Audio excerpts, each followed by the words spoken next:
रहीम अस्सलाम वालेकुम नाजरीन, आप यूट्यूब चैनल देख रहे हैं। मैं इमरान खान हूँ। नाजरीन, सबसे पहले सैलाब ज़दगान के हवाले से बात कर लेते हैं क्योंकि आज बहुत सारी खबरें हैं, मैं आपके साथ शेयर करता हूँ। सैलाब मुतासरीन के लिए जो है वो फेडरल गवर्नमेंट सिर्फ ज़बानी कलामी बातें कर रही है। एक्चुअली जो काम है वो मकामी लोग कर रहे हैं। यानी अगर मैं ये कहूँ कि सबसे ज़्यादा काम किसने किया लोगों की जानें बचाने के लिए, लोगों के इमलाक को बचाने के लिए और इंसानों को तहफ़्फ़ुज़ देने के लिए, तो वो मकामी अफराद ने खुद किया है। जो मकामी ताजर हैं, आम शहरी हैं, सहाफ़ी हैं, तमाम तबकार से ताल्लुक़ रखने वाले जितने लोग हैं, वो किसी भी सियासी वाबस्तगी से बालातर होकर एक दूसरे की मदद कर रहे हैं। कोई जमाती वाबस्तगियाँ भी नहीं हैं, लोग एक दूसरे का हाथ थाम रहे हैं और they know how to survive. यानी वो एक दूसरे के सर्वाइवल के लिए ये लड़ाई लड़ रहे हैं। और मामला वही है क्लाइमेट चेंज का। पाकिस्तान की हुकूमतों ने कभी इसकी तरफ तवज्जो दी नहीं। यहाँ एक लुटमार का बाजार गर्म था। सिवाय इमरान खान साहब के अगर 2-3 साल आप निकाल दें जिसमें क्लाइमेट चेंज के ऊपर कुछ काम हुआ, उसके अलावा तो कभी हुआ ही नहीं। क्लाइमेट चेंज के ऊपर काम कोई करने के लिए तैयार ही नहीं है, इनकी इस तरफ तवज्जो ही नहीं है और अब उसका खुमियाजा पाकिस्तान भुगत रहा है। सैलाब मुतासरीन जो हैं वो उनको बहुत ज़्यादा मदद दरकार है। खैबर पख्तूनख्वा की हुकूमत ने सबसे ज़्यादा काम किया है मकामी अफराद के बाद, जबकि वफाक की जानिब से वादे और दावे तो बहुत सारे हैं लेकिन अभी तक कोई अमली इक़दामात नज़र नहीं आ रहे और इसका गिला शिकवा जो है खैबर पख्तूनख्वा की जानिब से हो भी रहा है।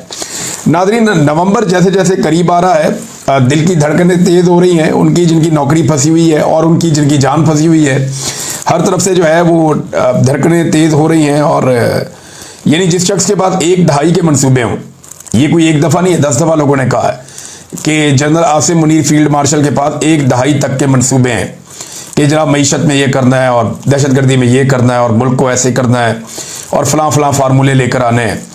तो जिसके पास 1 दहाई के मंसूबे हों वो क्यों इस साल रिटायर हो जाएगा, ये एक बड़ा सवाल है। फैसल वाडा ने एक मरतबा फिर आकर कहा और फैसल वाडा को बाकायदा लाया गया, लॉन्च किया गया, दोबारा से रीलॉन्च किया गया। उसका रीज़न मैं आपको देता हूँ कि आसिम मुनीर साहब ने जज्बात में आकर माफ़ी वाला मुतालबा तो करवा दिया सुहेल वड़ाइस साहब के कॉलम में, लेकिन फिर उन्हें आइडिया हुआ कि ये मामला तो एस्टेब्लिशमेंट के गले पड़ गया है। अदलिया के लिए भी बड़ी शर्मिंदगी का बायस है कि अदलिया को यह बता दिया गया कि जनाब आपके तो केस ही कोई नहीं बनते, और पोल खोल दिया पूरे मुल्क के सामने कि जनाब ये इमरान खान तो जेल में इसलिए है कि वो हाफिज सैयद आसिम मुनीर साहब की ख्वाहिश के मुताबिक माफ़ी नहीं मांग रहा। अब सुहेल वड़ाइस साहब ने जब ये बातें की और उसके बाद माफ़ी के लिए उन्होंने मिन्नतों भरा एक कॉलम भी लिख दिया कि कैदी जी माफ़ी मांग लें, और माफ़ी के लिए बड़े अरसे से दरखास्तें की जा रही हैं, इमरान खान मानता ही नहीं है। इसमें जो है हफीजुल्लाह न्याज़ी साहब ने एक बड़ी इंपॉर्टेंट बात की थी। उन्होंने कहा था जी इमरान खान के पास जो भी पैकेज लेकर गया एस्टेब्लिशमेंट की जानिब से, चाहे वो गंडापुर हो, आज़म सबाती हो या कोई अमरीकी ताजिर हो, इसमें एस्टेब्लिशमेंट की एक ख्वाहिश यही थी कि इमरान खान माफ़ी मांगे। लेकिन इमरान खान ने पहले दिन से क्लियर किया था कि वो माफ़ी नहीं मांगेंगे। ये हफीजुल्लाह न्याज़ी साहब जो इमरान खान साहब के रिश्तेदार भी हैं, उन्होंने ये स्टेटमेंट दिया। हालांकि उनके बड़े सख्त नज़रियाती इख्तलाफात इमरान खान साहब से हैं, लेकिन वो ये मानते हैं कि इमरान खान से खूबसूरत ये लड़ाई एस्टेब्लिशमेंट के साथ आज तक किसी ने नहीं लड़ी है। अब ये जो बयान दिलवाया गया या कॉलम जो लिखवाया गया सुहेल वड़ाइस साहब से, उस कॉलम को अगर आप पढ़ें तो आपको आइडिया हो जाता है कि आसिम मुनीर साहब की ख्वाहिश है कि इमरान खान साहब माफ़ी मांग लें। और ये बड़ी पुरानी ख्वाहिश है, कोई नई ख्वाहिश नहीं है। ये 2 साल हो गए इसी ख्वाहिश के लिए, कभी इसको बंद कर देते हैं, कभी बिजली बंद कर देते हैं, कभी गर्मियों के अंदर पंखा बंद कर देते हैं, कभी 22-22 घंटे सेल के अंदर रखते हैं, कभी कई दिन तक सेल का दरवाज़ा ही नहीं खोलते, कभी उनका सामान छीन लेते हैं, कभी उनकी मुलाकातें बंद कर देते हैं, बच्चों से बातचीत बंद कर देते हैं, अखबारात और टीवी तक बंद कर देते हैं। तो ये सारा कुछ करने के बाद उनको तोड़ने की कोशिश की जाती है कि ये आदमी माफ़ी मांग ले, लेकिन नहीं मांगी माफ़ी। अब ये जो ख्वाहिश है ये उल्टी पड़ गई, अवाम के अंदर भी एक्सपोज हो गए, अदलिया को भी मुश्किल पड़ गई। जनाब अगर सारे झूठे केस हैं आप ये कह रहे हैं तो हमें फिर क्यों दबाव डालते हैं कि हमने इन केसों में इमरान खान को अंदर रखना है। ये मामला भी हो गया। अब फैसल वाडा साहब को फौरी तौर पर मैदान में लाना पड़ा, जिसने एक अलग कहानी सुना दी कि जनाब कोई मुतालबा ही नहीं है माफ़ी का, ये तो कानूनी केस है, यहाँ तो मुतालबा ही नहीं है, इमरान खान साहब ने तो कोई जुर्म तस्लीम ही नहीं किया, तो फिर वो माफ़ी किस बात की मांगे। यानी देखें ये सारे टाउट्स जो है ना, उनके लिए एक बात सोचने वाली है कि एस्टेब्लिशमेंट आपसे अपनी मर्जी की बात करवा लेती है और बाद में आपको धोखा दे देती है। यानी कभी आपसे धमकी लगवा देते हैं कि जनाब आप एस्टेब्लिशमेंट ये करने वाली है, वो करने वाली, वो करने वाली है, और पर्दे के पीछे एस्टेब्लिशमेंट मिन्नतें कर रही होती है। टाउट्स तो कह रही होती है कि हम चढ़े हुए हैं, हम नहीं छोड़ेंगे, और पर्दे के पीछे मिन्नतें कर रहे होते हैं। ये बेचारे होते बहुत कमजोर है। ये मेरी बात याद रखिए, सरकारी अफसर जो है ना, सरकारी मुलाजिम ही होता है। वो दलेर कभी हो ही नहीं सकता, वो कभी हो ही नहीं सकता दलेर। वो अपनी ड्यूटी के ऊपर अपना काम करे तो वहां दलेर हो सकता है, लेकिन वो जो अपना काम ना करे, कहीं और इधर उधर मुंह मारे, वो दलेर नहीं हो सकता, वो बुजदिल होता है। तो ये सारे लोग जो है ना बुजदिल हैं। तो ये धमकी भी डायरेक्ट नहीं लगाते, ये करते क्या है, ये टाउट्स को ढूंढते हैं, उनको कहते हैं हमारे बिहाफ पे धमकी लगाओ। वो बेचारे धमकियां लगा रहे हैं। अब हाल ही में सुहेल बड़ाइश साहब ने 3-4 धमकियां लगा दी इमरान खान साहब को, और मशवरा भी दे दिया कि जनाब आप माफ़ी मांग लें, वरना ये मुल्क कैसे चलेगा, मुल्क की खातिर यू टर्न ले लें, माफ़ी मांग लें आप। भाई पहले साबित तो हो जाए कि इमरान खान ने कुछ गलत किया है, जब तो वो माफ़ी मांगेगा। वो तो ये कहता है कि जो इंक्वायरी है, जुडिशियल इंक्वायरी करवाओ, मुझे गलत साबित करो, अगर मैं गलत साबित हुआ तो फिर मैं बात करूंगा उसके ऊपर, माफ़ी के ऊपर भी मादरत कर सकता हूं। लेकिन जब मैंने गलत किया ही नहीं तो मैं माफ़ी किस बात की मांगू। ये इमरान खान साहब जनाब डटे हुए हैं।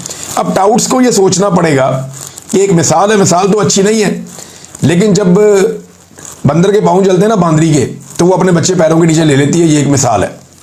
तो टाउट्स जो है उनसे धमकियां लगवाई जाती हैं, लेकिन जैसे ही ज़मीन गर्म होती है तो वही पाँव के नीचे दबा दिए जाते हैं। सूरत हाल तो नाज़रीन ये बनी हुई है। एक दौर तक कहा जाता था जनाब नवाज शरीफ के लिए रास्ते बन चुके, शहबाज शरीफ खानदान अब कभी वापस नहीं आएगा। इसहाक डार को इतनी लंबी गालियां जनरल बाजवा मीटिंग्स के अंदर बैठ के देते थे कि कोई सोच नहीं सकता, कानों को हाथ लगाते थे लोग। इसहाक डार के बारे में कहते थे पाकिस्तान की मईशत का कोई सबसे बड़ा कातिल है जिसने तबाही फेरी है पाकिस्तान की मईशत की, तो वो इसहाक डार है। ये जनरल बाजवा हर जगह बैठकर कहते थे और इसके सबूत भी पेश करते थे। बाद में उसी इसहाक डार के जूते जनरल बाजवा पॉलिश कर रहा था और उसी जनरल बाजवा के जूते नवाज शरीफ और पूरी फैमिली पॉलिश कर रही थी। ये हमने होते हुए देखा, अपनी आंखों से देखा।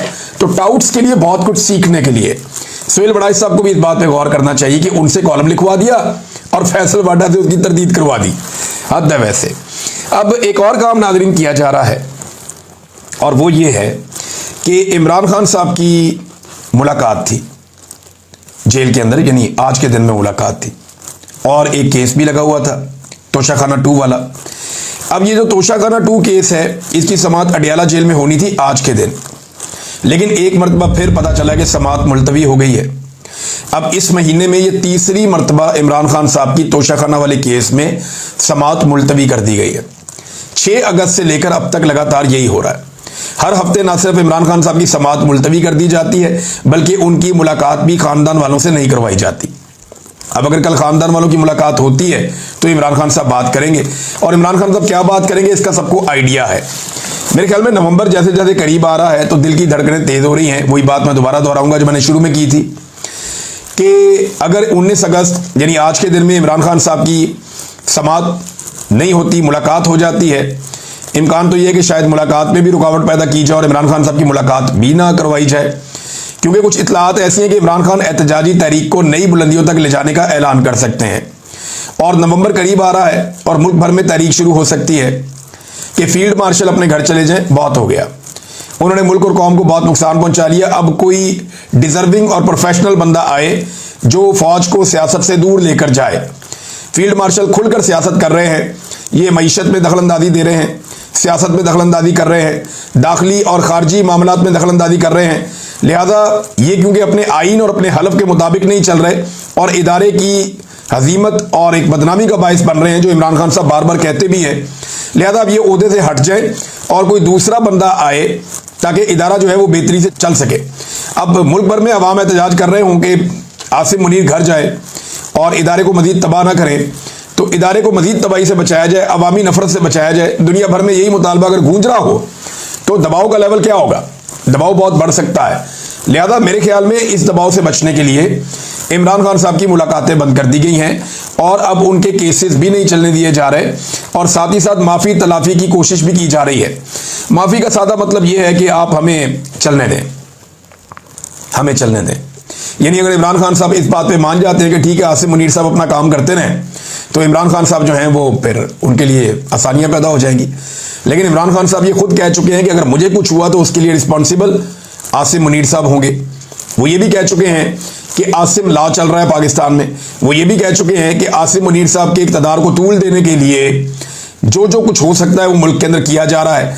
तो इमरान खान साहब बड़ा कैटेगोरिकली और क्लियरली कह चुके हैं कि तमाम मसाइल के लिए जिम्मेदार आसिम मुनीर साहब हैं। और अब इस वक्त महीना चल रहा है अगस्त का, बीच में महीने रह गए 2, सितंबर और अक्टूबर, और इनमें अगर पूरी दुनिया में और पाकिस्तान में ये तहरीक बहुत तेजी से बढ़ती है, इमरान खान साहब इसका ऐलान कर देते हैं कि जनाब हम ये चाहते हैं कि आर्मी चीफ तब्दील किया जाए, फौज बहुत ज्यादा पॉलिटिसाइज हो रही है, और उसके सबूत में ये सुहेल वड़ाई साहब के कॉलम भी हैं, उसके सबूत में बहुत सारे टाउटों के बयानात भी हैं जो बार बार कहते हैं टाउट आके उनके बिहाफ पे आर्मी चीफ के या मिलिट्री एस्टेब्लिशमेंट के बिहाफ के ऊपर आके वो धमकियां लगाते हैं। और इसके अलावा कभी ताजिर, कभी कोई और, डोनाल्ड ट्रंप से मुलाकात, ये सारी चीजें जो हो रही हैं ये सियासत के अंदर मुदाखलत हैं जो फौज को नहीं करनी चाहिए। लिहाजा अगर ये तहरीक इस तरह खड़ी होती है तो फिर मुश्किलात बढ़ेंगी। अब फैसल वाडा साहब और फवाद चौधरी साहब जो है वो जोर लगा रहे हैं, इन दोनों ने आके टीवी प्रोग्राम में कहा जी कि चलें अब निकलें इसमें से, माफी तलाफी करें, मामला खत्म करें। लेकिन इमरान खान साहब कहते हैं जी मैंने माफी नहीं मांगनी, वो इसके लिए तैयार ही नहीं है कि वो माफी मांगे। फैसल वाडा ने एक और स्टेटमेंट दिया, एक तो वो नून लीग को बहुत लताड़ा देते हैं। फैसल वाडा ने कहा जी कि नवाज शरीफ और जरदारी कोई आसमान से नहीं उतरे हुए, इनको भी रगड़ा लगेगा जो कुछ इन्होंने किया पाकिस्तान की फौज के साथ या ये वो, क्योंकि फैसल वाडा साहब फौज के नुमाइंदे हैं ना, फौजी तो नहीं है लेकिन वो एक्चुअली एस्टेब्लिशमेंट की नुमाइंदगी करते हैं और वहीं से उनको सेनेटर बनाया गया है। उन्होंने एक और बात की, उन्होंने कहा पीटीआई की क़यादत इमरान खान को जेल में रखने में कामयाब हो गई, ये इक़्तिदार के मज़े लूटते रहेंगे। सवाल मेरा सादा से ये है कि इमरान खान पे जाली केसेस सारे क्या पाकिस्तान तहरीक इंसाफ की क़यादत ने बनाए? क्या इमरान खान को जेल में पाकिस्तान तहरीक इंसाफ ने रखा हुआ है? क्या इमरान खान की लड़ाई पाकिस्तान तहरीक इंसाफ के साथ है? क्या इमरान खान की बीवी को पाकिस्तान तहरीक इंसाफ ने जेल में रखा हुआ है? भाई ये सारा काम तो पाकिस्तान की मिलिट्री एस्टेब्लिशमेंट ने किया है, जिनके बिहाफ पे फैसल वाडा साहब आकर बात करते हैं। तो क्योंकि फैसल वाडा साहब के मालिकान ने, या जिन्हें आप एस्टेब्लिशमेंट कहें पाकिस्तान की, उन्होंने इमरान खान को जेल में रखा हुआ है, तो फैसल वाडा साहब उनके बिहाफ के ऊपर यही सारा इल्जाम शिफ्ट करके पाकिस्तान तहरीक इंसाफ पे लगा देते हैं। और पाकिस्तान तहरीक इंसाफ के कुछ भोले भाले लोग हैं, वो उठ के अपनी क़यादत के ऊपर चढ़ दौड़ते हैं। देखिए ये जरूर है कि तहरीक इंसाफ में बहुत सारे लोग कमजोर फैसले करते हैं, इमरान खान साहब जो कहते हैं उस पर अमल दरामद नहीं करते या नहीं कर पाते या कंप्रोमाइज हो जाते हैं, लेकिन ये कहना बिल्कुल गलत है कि इमरान खान को जेल में पाकिस्तान तहरीक इंसाफ ने बंद किया हुआ है। नहीं, इमरान खान को जेल में पाकिस्तान की मिलिट्री एस्टेब्लिशमेंट ने बंद किया हुआ है, और किसी ने ना बंद किया है, ना किसी और की इमरान खान को ऐसे बंद करने की जरूरत है। फैसल वाडा ने यह भी कहा कि फील्ड मार्शल का किसी के साथ 1-on-1 इंटरव्यू नहीं हुआ, फील्ड मार्शल तौसी नहीं ले रहे, तसलसल को तौसी का नाम नहीं दिया जा सकता। अब इसका मतलब सादा ये है कि तौसी लेने का मतलब ये होगा कि 5 साल के लिए नई नौकरी शुरू हो जाए 29 नवंबर 2025 से, और फिर 29 नवंबर 2030 तक आर्मी चीफ के ओहदे पर रहें फील्ड मार्शल आसिम मुनीर। अब तसलसल का मतलब यह है कि 3 साल जो पिछले गुजर गए वो गुजर गए, यहीं से 2 साल और वो कंटिन्यू कर लें और 29 नवंबर 2027 तक फील्ड मार्शल आसिम मुनीर रहे। लेकिन अभी 3 महीने पड़े हैं और ये बहुत टाइम होता है, 3 महीने में बहुत कुछ हो जाता है। जनरल बाजवा भी एक्सटेंशन के ख्वाब लेकर बैठे हुए थे और अगस्त में उनको लगता था कि उनकी एक्सटेंशन को कोई नहीं रोक सकता, दुनिया इधर की उधर हो जाए, जनरल बाजवा की एक्सटेंशन को रोकना नामुमकिन है। जनरल बाजवा यही समझते थे, लेकिन फिर कहाँ गए बाजवा साहब? आज कोई उनका नाम भी नहीं लेता। जितनी मर्जी आप बाजवा को, मैं इसलिए बुरा नहीं कहता कि अब वो बेचारे के पल्ले ही कख नहीं है, आज जितनी मर्जी आप बाजवा को गालियां दें कोई फर्क ही नहीं पड़ता, कोई आपको जवाब ही नहीं देगा, ना कोई उसका केस लड़ने के लिए आएगा, ना बेचारा खुद अपना केस लड़ने के काबिल है, बेड़े ही गर्क हो गया बेचारे का, कोई चीज उसके पल्ले नहीं छोड़ी। और यही सियासतदानों ने इससे फायदा उठाया, बाद में उसको लात मार के बाहर निकाल दिया। नाज़रीन, एक बड़ा कमाल आइडिया है जो सनाउल्लाह मस्ती खेल साहब ने पेश किया, और सनाउल्लाह मस्ती खेल साहब ने बड़ी मेहनत से एक मिसाके पाकिस्तान का आइडिया दिया है कि नया मिसाके पाकिस्तान किया जाए, और उसके जो बुनियादी असूल उन्होंने बताया, उन्होंने कहा एक तो उसमें आइन की बालादस्ती होनी चाहिए, अवामी मैंडेट का नंबर 2 उसमें एहतराम होना चाहिए, नंबर 3 उसमें इदारों का एक तवाज़ुन होना चाहिए, यानी अपनी अपनी हुदूद के अंदर रहकर, अपने अपने दायरा कार के अंदर रहकर काम करें। नंबर 4 शमूलियती सियासत होनी चाहिए, यानी सबको यकसा इज्जत और नुमाइंदगी दी जाए, कौमी इख्तिलाफात बातचीत और पार्लिमानी मुबाहिसे के जरिए हल किए जाएं, तसादुम या बाइकाट के जरिए नहीं। माशी इस्तेहकाम, उन्होंने कहा मईशत को सियासी मुदाखलत से महफूज रखा जाए और एक मुस्तकिल पॉलिसी बनाई जाए। नंबर 6 एहतसाब और शफाफियत होनी चाहिए पाकिस्तान में। नंबर 7 अवामी हुकूक और फलाही रियासत होनी चाहिए पाकिस्तान में।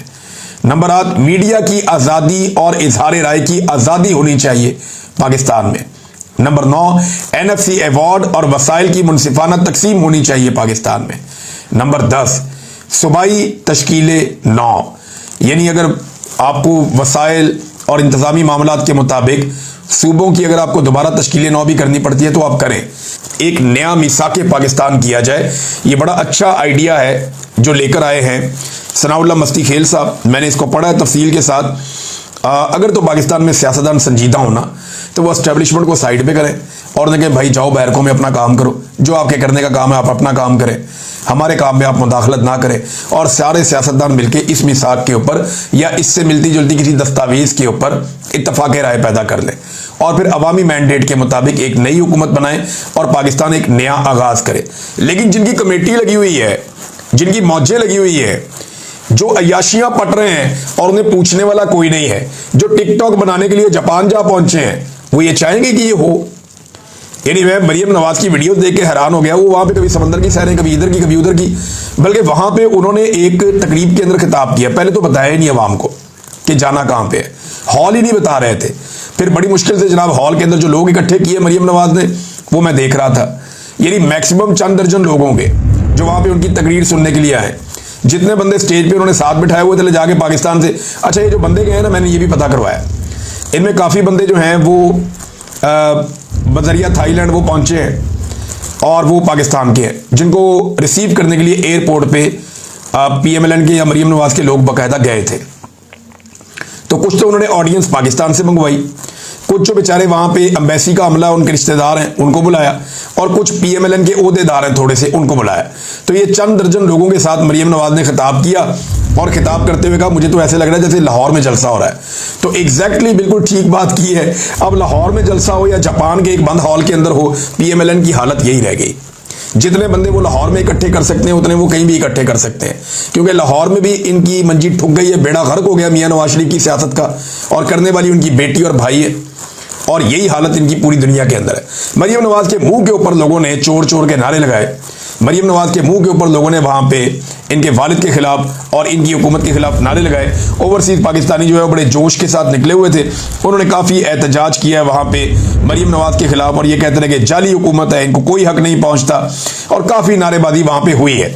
अब मैं आपको एक छोटा सा क्लिप दिखाता हूँ, ये जरा आप सुनिए। मरियम नवाज तकरीर कर रही है, स्टेज के ऊपर PMLN के लोग बैठे हुए हैं और सर पकड़ के बैठे हुए हैं। वजह यह है कि कोई भी मरियम नवाज की बात ही नहीं सुन रहा, सामने बैठे हुए सारे सामईन आपस में बातें कर रहे हैं। ये जरा वीडियो देखें थोड़ी सी आप। पहली बार जंग जीतने के बाद तो आपको पाकिस्तान जो भारत से जंग जीता है, बयानुल महसूस जीता है, जंग जीतने की आप सबको बहुत बहुत बधाई। मैं अंदाजा कर सकती हूँ कि जब आपसे वतन से दूर होते तो आपको वतन के बारे में भी खबर मिलती है, तो कितनी खुशी होती है। हमने भी बहुत खुशियाँ मनाई पाकिस्तान में, क्योंकि पाकिस्तान में भी बहुत देर के बाद हमें एक खुशी का मौका देखने को मिला। मुझे ये एहसास हो रहा है कि आपको खबर आ गई है कि पाकिस्तान से अच्छी खबर आ रही है। देख रहे हैं नाज़रीन, आप लोग आपस में बातें कर रहे हैं, यानी लोगों को परवाह भी नहीं है ये क्या कहते हैं, लोग इनको सुनना ही नहीं चाहते।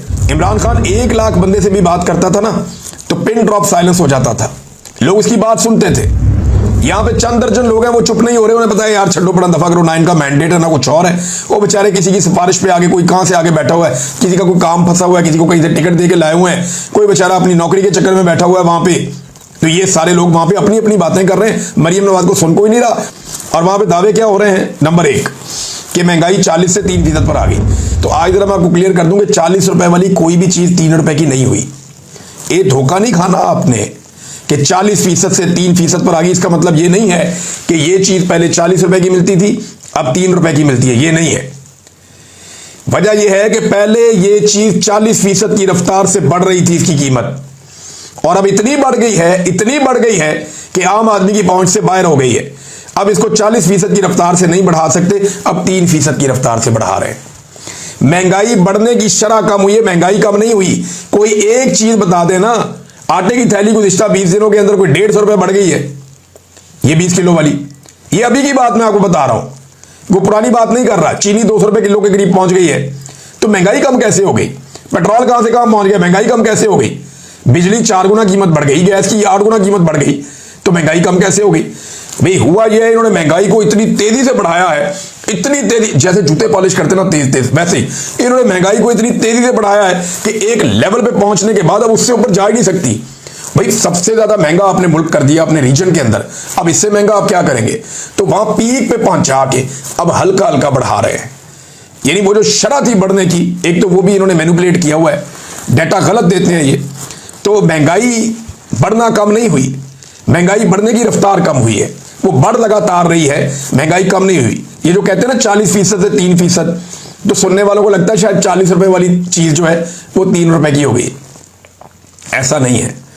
ये पहले इन्होंने ये किया कि 150 वाला तेल जो है वो 350 पे पहुंचा दिया और अब उसको थोड़ा थोड़ा करके बढ़ा रहे हैं। अब वो लंबे लंबे जंप नहीं लगा रहे। तो ये कहते हैं जी महंगाई जो है वो अब हम कम तेजी से बढ़ा रहे हैं। हम पहले आपकी तलवार से गर्दन काट रहे थे, अब आप आपकी छुरी के साथ गर्दन काट रहे हैं, और तलवार जो फेरी हुई है वो तो फेरी हुई है पहले ही। फिर कह रही है जी नवाज शरीफ मेहनत कर रहे हैं, शहबाज शरीफ मेहनत कर रहे हैं, आपकी बहन भी दिन रात एक किए हुए है।